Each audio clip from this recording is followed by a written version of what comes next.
আসসালামু আলাইকুম।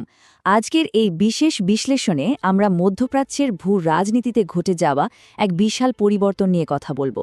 বিশেষ করে সম্প্রতি ফাঁস হয়ে যাওয়া কিছু সামরিক পরিকল্পনার বিস্তারিত তথ্য আজ আমরা তুলে ধরব। এটি কিন্তু রোজগার সাধারণ কোনো খবর নয়, বরং আন্তর্জাতিক ক্ষমতার ভারসাম্যে এক নতুন মেরুকরণের গল্প। চলুন গভীরভাবে এই বিষয়গুলোর তথ্যভিত্তিক বিশ্লেষণ শুরু করা যাক। শুরুতেই একটা বেশ চাঞ্চল্যকর তথ্যের দিকে নজর দেওয়া যাক।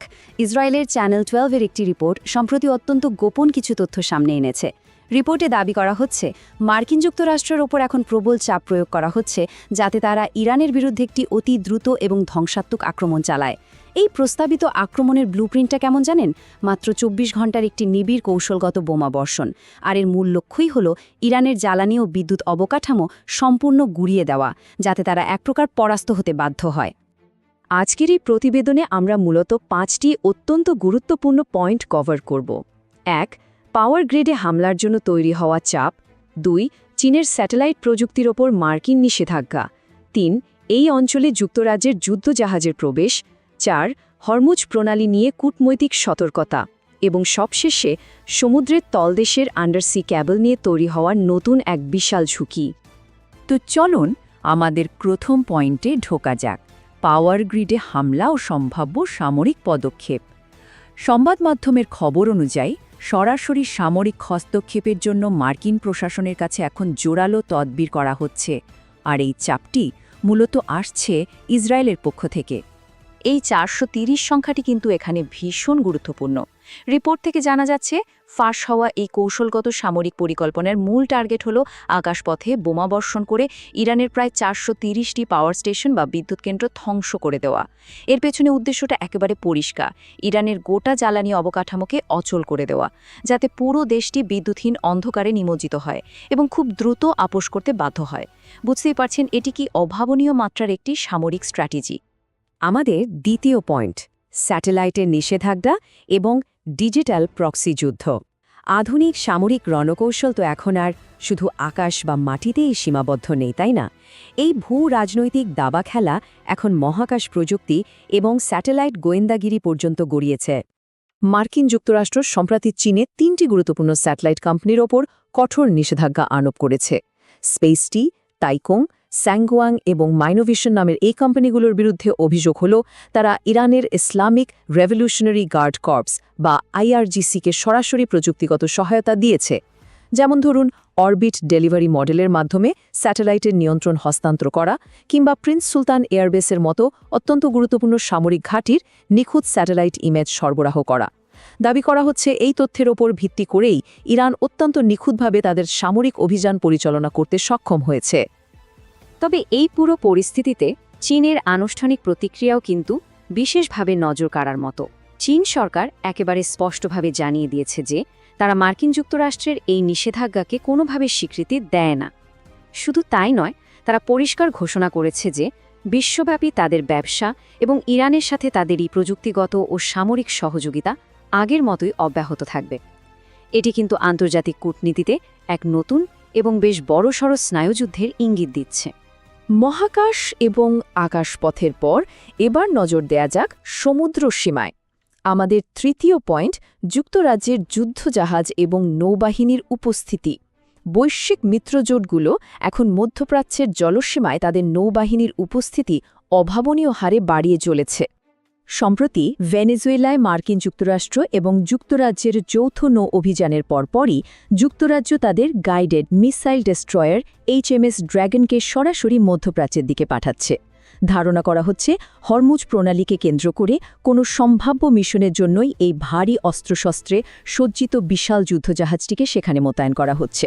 আর স্বাভাবিকভাবেই এই পদক্ষেপ ওই অঞ্চলের উত্তেজনাকে আরও বহুগুণ বাড়িয়ে দিয়েছে। এবার আসা যাক আমাদের চতুর্থ পয়েন্টে, হরমুজ প্রণালী নিয়ে কূটনৈতিক সতর্কতা এবং আর্থিক হুমকি। এই যে বৈশ্বিক নৌবাহিনীর ক্রমবর্ধমান উপস্থিতি, এর জবাবে কিন্তু ইরানের আইআরজিসি তীব্র এবং অত্যন্ত সুপরিকল্পিত প্রতিক্রিয়া দেখিয়েছে।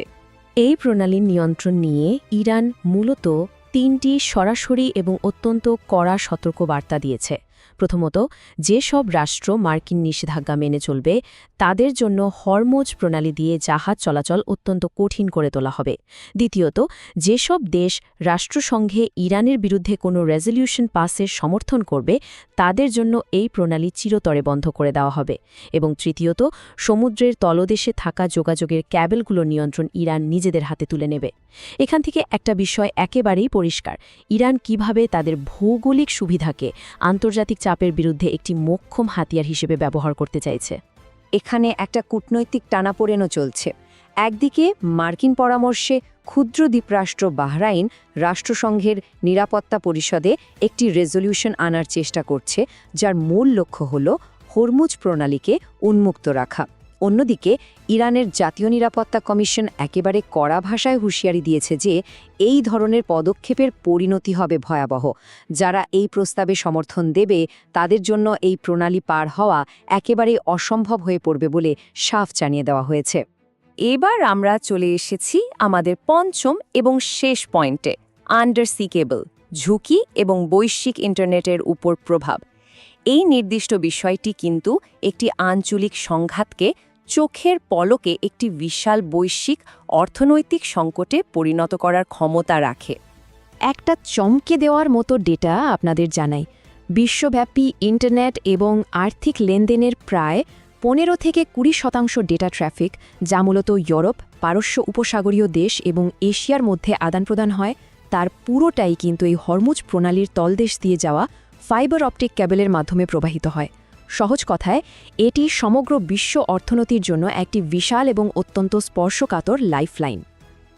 আর ঠিক এখানেই ইরান এক নতুন কৌশল গ্রহণ করছে।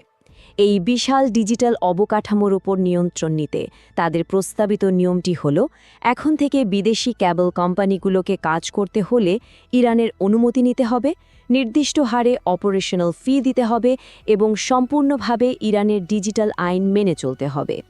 এটি মূলত সেন্ট্রাল মকরান নামক একটি নতুন আধুনিক বন্দরনগরী গড়ে তোলার যে বিশাল পরিকল্পনা ইরানের রয়েছে তারই একটি অংশ।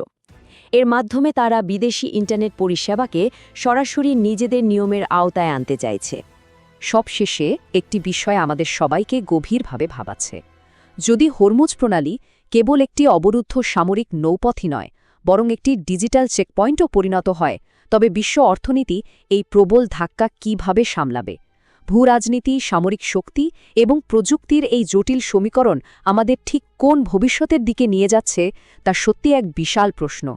আজকের এই বিশ্লেষণমূলক প্রতিবেদনটি আমরা এখানেই শেষ করছি। আশা করি পুরো বিষয়টি একটি বস্তুনিষ্ঠ দৃষ্টিকোণ থেকে আপনাদের কাছে পরিষ্কার হয়েছে। আপনাদের মূল্যবান সময়ের জন্য অসংখ্য ধন্যবাদ। আসসালামু আলাইকুম।